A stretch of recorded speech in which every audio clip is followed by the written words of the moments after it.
1990 was a significant year for people with disabilities.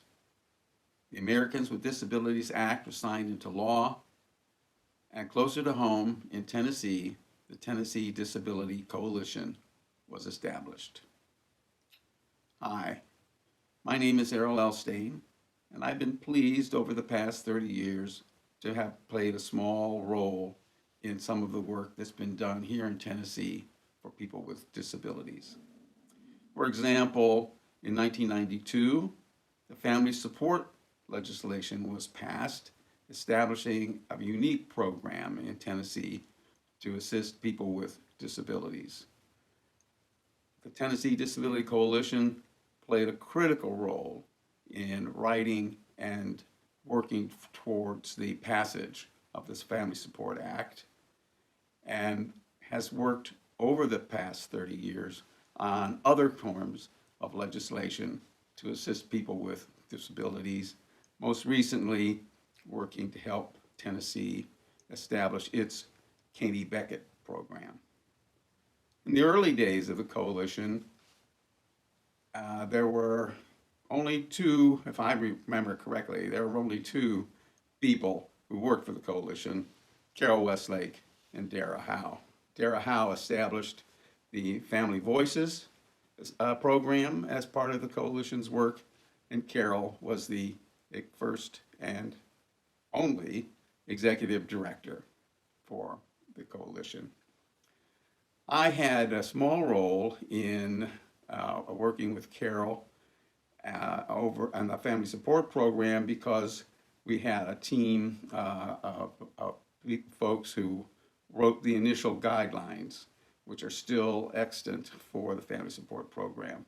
Also worked with Carol later on the Help America Vote Act committee to help establish how to spend the funds that were coming from the federal government to Tennessee.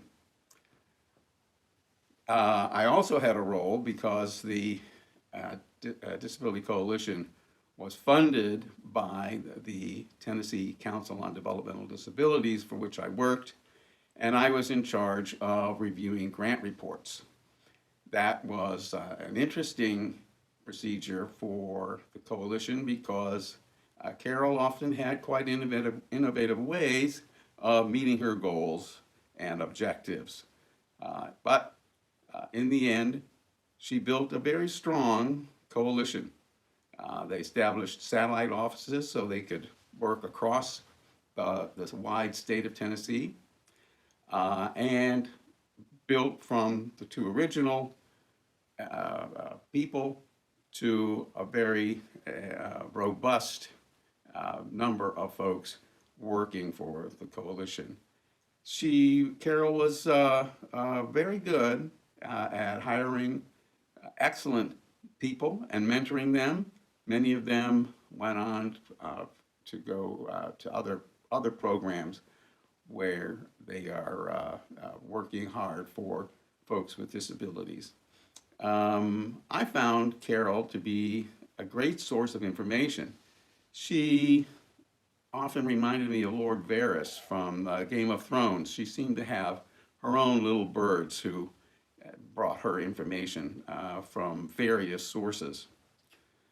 So it was my privilege to work with Carol.